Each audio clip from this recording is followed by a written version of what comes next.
राधे राधे, नमो नमः। कल की चर्चा को आगे बढ़ाते हुए दूसरे श्लोक में, प्रथम अध्याय के दूसरे श्लोक में संजय कहते हैं धृतराष्ट्र से, दुर्योधन से कि दृष्ट्वा तो पांडवानीकं व्यूढ़ं दुर्योधनस्तदा आचार्यमुपसंगम्य राजा वचनमब्रवीत्। कहते हैं संजय कि हे राजन, पांडवों की सेना की व्यूह रचना की अवस्थिति को देखकर राजा दुर्योधन आचार्य द्रोण के पास जाकर इस प्रकार बोले। तो यहाँ ये दुर्योधन दुर्बुद्धि का परिचायक है और पांडव ये सद्बुद्धि के परिचायक हैं, और सेना ये बुद्धि, दुर्बुद्धि, सुबुद्धि दोनों के बीच का परिचायक है। पांडव पक्ष सुबुद्धि के परिचायक हैं और जो दुर्योधन का पक्ष है वो दुर्बुद्धि का परिचायक है।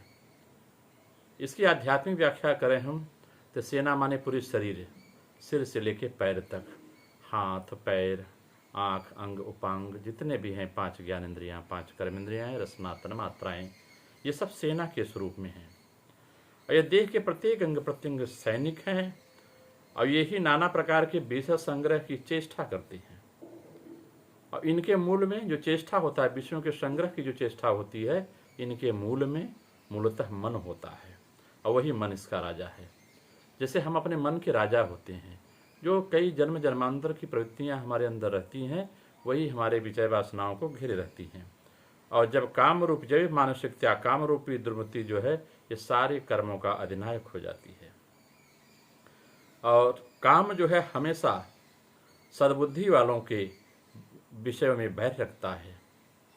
उसकी आसक्ति भोग की ओर होती है, जैसे जीवों की पहली आसक्ति सारे संसार के भोग की ओर होती है।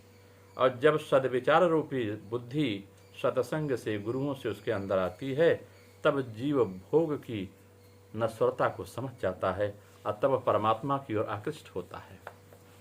और उसके लिए करता क्या है कि भोग के निवृत्ति के लिए सम, दम, दंड भेद का प्रयोग करता है।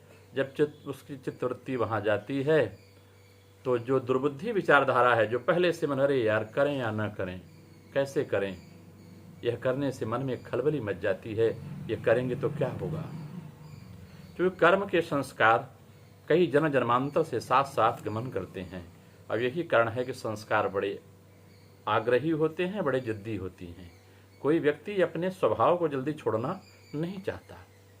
और दुर्योधन तो दुर्मति है, वह हमेशा भोग सुख में आसक्त है। वो जरा तृण सुखम न दास्यामि बिना युद्धन के सब, वो सुई के नोक बराबर भी सद्बुद्धि को स्थान दुर्बुद्धि वाले देना नहीं चाहते। तो साधना की, तो यहाँ दुर्बुद्धि माने क्या है, साधना की इच्छा न हो, यही दुर्मति है, यही दुर्बुद्धि है। तब जब देखता है दुर्योधन तो अपने गुरु द्रोणाचार्य के पास, गुरु क्या है, संस्कार है, दोनों पक्षों के लिए है। जैसे गुरुजन है, क्लास में पढ़ाते हैं तो अच्छे बच्चे भी पढ़ते हैं, बुरे बच्चे भी पढ़ते हैं। अच्छे बच्चे अच्छा रिजल्ट पाते हैं और जो नकारात्मक प्रकार के बच्चे हैं वो बुरा रिजल्ट पाते हैं। तो दोनों बच्चों का सामंजस्य गुरु के पास होता है। अब वह जा करके, क्योंकि आज यह गुरु क्या है, यह दुर्बुद्धि के पक्ष के नायक हैं, उनके पक्ष में खड़े, इसलिए जाके कहता है कि महाराज आप देखिए, ये जो आपके साथ युद्ध करने के लिए खड़े हुए, यही संस्कार दिया है आपने इनको। आपकी कृपा से इतने बड़े वीर हो गए और आप मेरे दल में हैं।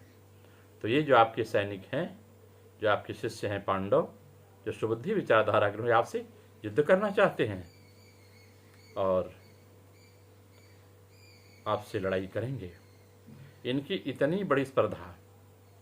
तब दुष्ट संस्कार के व्यक्ति जो हैं, दुर्बुद्धि वाले व्यक्ति चाहते हैं, उनकी जिद बढ़ जाती है और निश्चित कर लेते हैं कि हम सुबुद्धि वालों को जरा सा भी स्थान नहीं देंगे। ऐसा विचार करके किसके पास आते हैं, संस्कार रूपी गुरु के पास आते हैं। इस प्रकार ये चर्चा आज हम करते हैं। कल के तीसरे अध्याय में फिर हम मिलेंगे। ओम नमो नारायण। जय जय श्री राधे।